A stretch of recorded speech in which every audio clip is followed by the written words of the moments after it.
It's been 3 days since Tuesday's referendum on the president, and the blue wave keeps growing, swamping more and more Republicans. House Democrats needed only 23 new seats and are now looking to win almost twice as many. Meanwhile, they may be on their way to another seat in the U.S. Senate. There's surprising hope for Democrats in 4 contests where votes are still being counted. In Arizona, Kyrsten Sinema, who was behind when we signed off Tuesday night, has taken the lead over Republican Martha McSally. Down in Florida, Governor Rick Scott's lead over Senator Bill Nelson is down from 56,000 votes now to just 15,000 votes, well within the margin that would force a recount.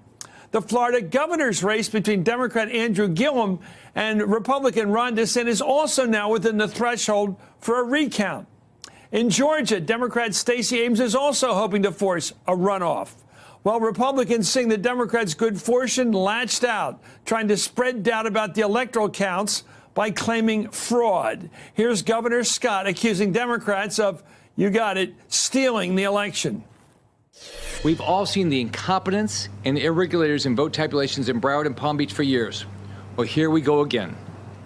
I will not sit idly by while unethical liberals try to steal this election from the great people of Florida. Liberals. Well, President Trump on a flight to France today took shots at the Democrats' advances, tweeting 9 times about the 3 states that are still in contention. For the very latest, I'm joined by Steve Kornacki, NBC News national political correspondent. Steve, I can't believe we're still on election night, but here we are, election night Friday. Yeah, and Chris, I'll tell you, it really does feel like an election night because as you were giving us that introduction, we just got a giant batch of new votes I can tell you about in that Arizona Senate race. About 80,000 just came in, and you can see what it's done to the race here. These are from Maricopa County. This was just announced in the last 2 minutes.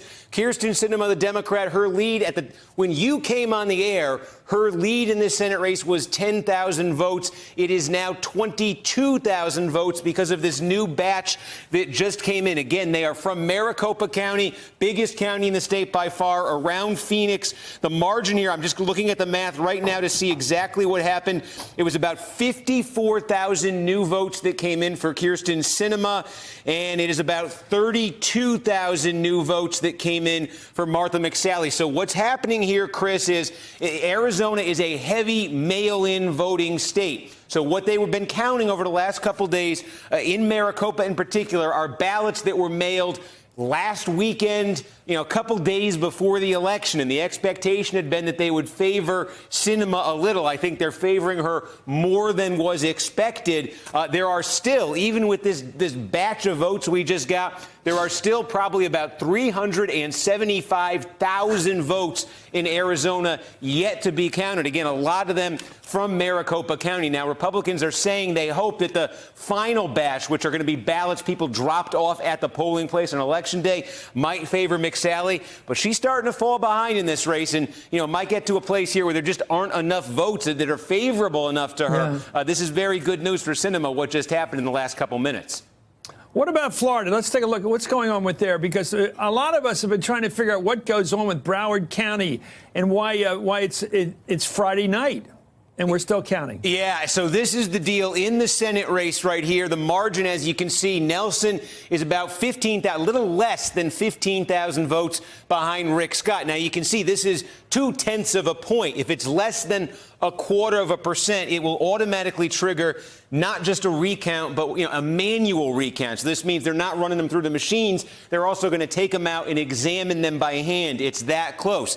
We expect between now and tomorrow night, the deadline for these counties to finalize their counts. We do expect there are provisional ballots from around the state that are going to be counted. Expect them to favor Nelson, probably going to net him a couple thousand more votes. So that should shrink a little, but may still be behind Rick Scott there going into the recount. Broward, you mentioned, though, this is very interesting because obviously huge county, 2 million people live here, hugely Democratic county.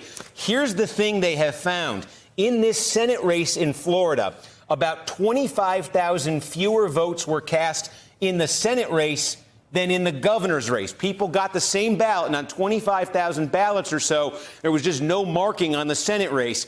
And what it appears happened here is that the design of the ballot in Broward County essentially took that Senate race and buried it in the lower left corner of the ballot. You had a big, long instruction column. The Senate race was down here. Meanwhile, the governor's race is squarely in the middle, top of the page, widely spaced out. And so did about 25,000 people in this county at 2 million, this heavily Democratic county at 2 million, did they just miss the Senate race? That could potentially, when you look at how Nelson is winning Broward here, if those 25,000, we didn't see anything like this in any other county in the state.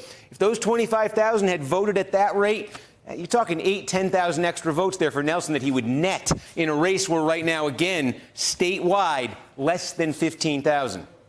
It reminds me of those old days when people down in Palm Beach County, Jewish voters, most of them, who had no reason to like Pat Buchanan's politics, voted for Pat by accident because of the crazy ballot. A butterfly ballot, that's right. Yeah.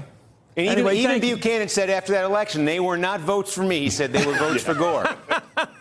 It's nice to hear honesty, even in the crudest form. Hey there, I'm Chris Hayes from MSNBC. Thanks for watching MSNBC on YouTube. If you want to keep up to date with the videos we're putting out, you can click subscribe just below me or click over on this list to see lots of other great videos.